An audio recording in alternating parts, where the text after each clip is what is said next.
Hello, I'm Manish and welcome to Builds on OC. In today's video, I am giving some tips and tricks that you can use to cool down your graphics card, as graphics card is one of the component in your system that runs quite harder as compared to the other components. Also, I had many people commenting down below in YouTube section that they are having some problem related to their thermal issues of the GPU reaching up to 82 to 85 degrees Celsius. So sit back, relax and watch this video. There are going to be 7 tips that are going to definitely help you. So with that said, let's begin the video with our first tip, and that's fan curve. It is really not a hard thing, it is not complicated, it's nothing. It's simple and straightforward. So all you need to do is, if you're using MSI Afterburner, you need to go into the setting, and the second you will see fan, and you have to enable the graph. Now you can apply or like save it and just play the game. This might even help you straight away. You don't have to do anything. But in case if you want to adjust, like you're still getting high temperatures, you actually want it to be more lower, then all you need to do is, you will see graph, you need to adjust this graph. So you can see like there is temperature and there is like the percent of the fan speed. You can actually set it according to your satisfaction or the performance that you're getting. You can just make like a graph and test it just like that until you're really satisfied with your thermals.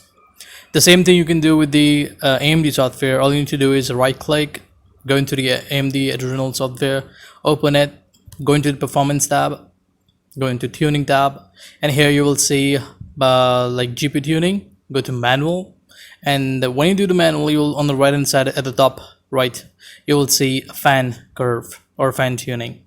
Just enable it, and here you will see you can actually set the, if you don't want to adjust by the dots, you can set it by their boxes given. So you can set values there and just save. So it really doesn't matter if you do it with MSI Afterburner or if you do it with the AMD. The fan curve is just the fan curve. Moving on to the second tip, and that is removing the side panel. Now I don't know how many of you know this, but removing the side panel can actually help you pretty good. Like it can really make a difference, a noticeable difference before and after removing the side panel. Because GPU the fan, like a GPU fan and the CPU fan, they are actually perpendicular to each other, the position. So GPU is taking air from the down, while the CPU fan is taking air in a perpendicular way to the graphics card. So GPU is taking air, sucking in air from the bottom, and then throwing the hot air from the side through the heat sinks.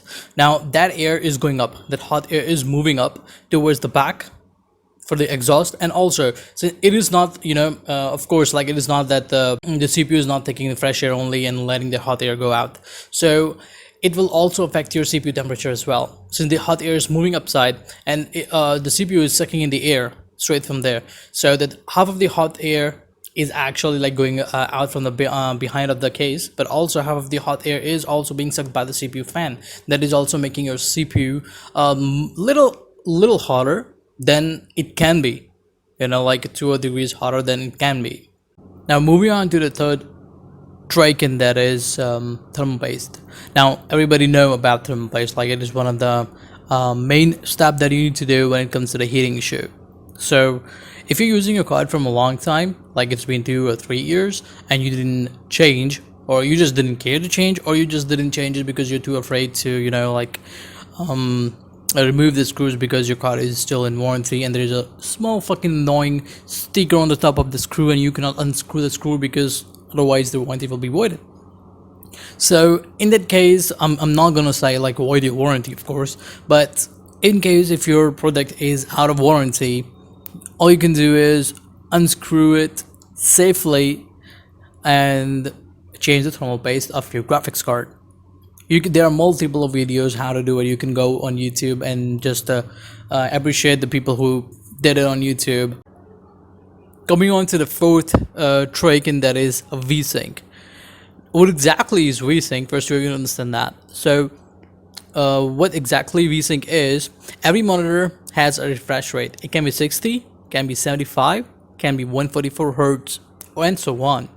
Now in case, for example, you're using a monitor which is having 60 Hertz refresh rate, and if you turn on this feature in a game that you're playing, so it will be turned on for that particular game, And what is going to do, if your monitor is having 60 Hz refresh rate, it will set the maximum frames per second to be 60 and not more than that.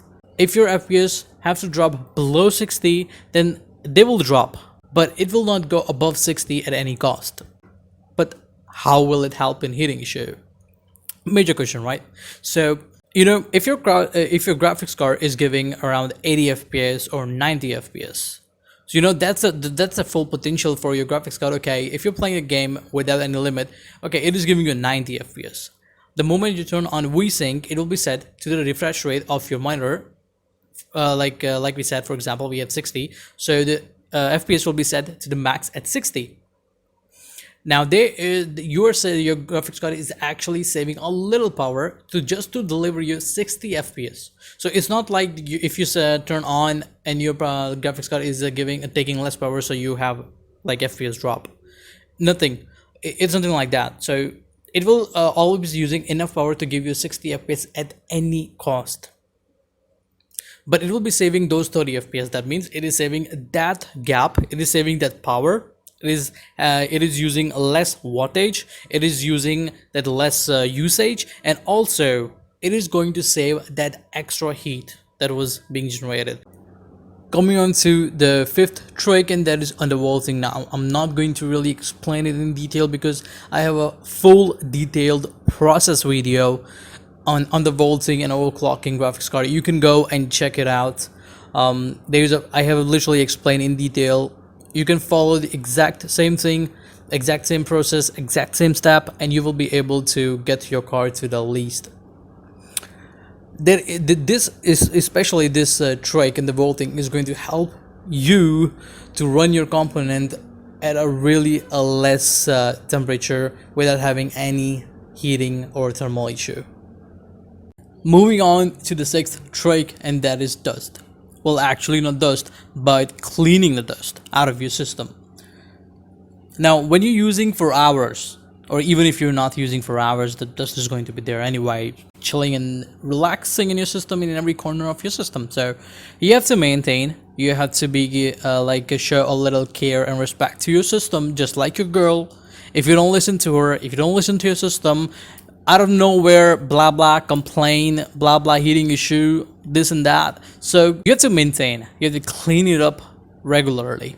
I do it every 15 days, but that's just me. If you're a busy person, you really have no time, you barely use PC anyway, but when you use it, you're having problems. So I mean, everybody is free enough to take out one day in a month and only 30 minutes. All you need to do is unscrew your graphics card and take out the RAM. That's all. Leave the rest of the system as it is. Take it into the balcony, out in the balcony, or wherever, so you don't collect you're cleaning the dust, so it doesn't just settle into on the table or somewhere. Just take it out somewhere. Dust can just flow out, not in your room or anything.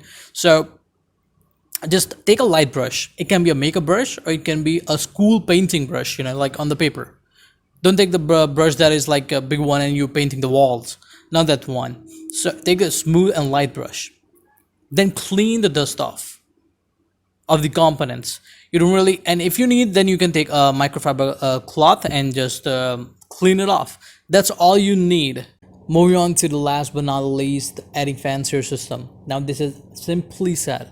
There's nothing to really understand and there's nothing really explained in this. Just add some fans into your system for a nice ventilation. All you can do is there are two types of convection that you can use. You can use 2 or 3 in the front. It completely depends up to your cabinet how much fans it can support.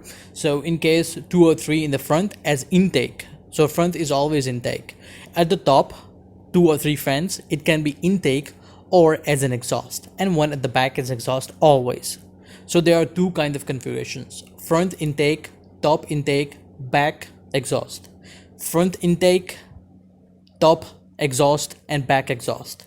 Now you can use these configurations as you want and check the thermals and go to whatever satisfies you or whatever is giving you the better thermals.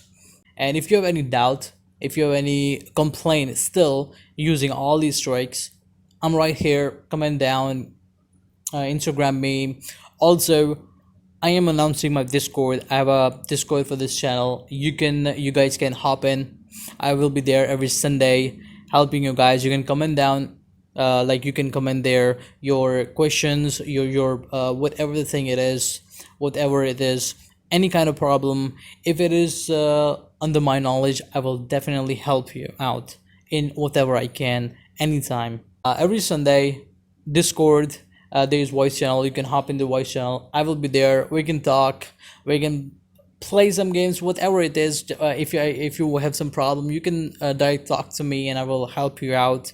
The link will be in the description. I hope you guys like this. I hope this help everybody who's having a problem with their thermals, and keep watching. If you like the content, then please subscribe. If you like this video, if it really helps you, please like the video, and feel free to let me know that what should I do next, or like if there you want to see some kind of change in the videos, you kind of want to see a change in the way I speak, or it can be anything. Since English is not my native language, but I try my best. I'm not perfect, but if you're not able to understand, or if you're having a hard time to understand things, then please comment down. I will try my best to possibly bring the best and the right content for you guys. So thank you for watching, and see you guys later.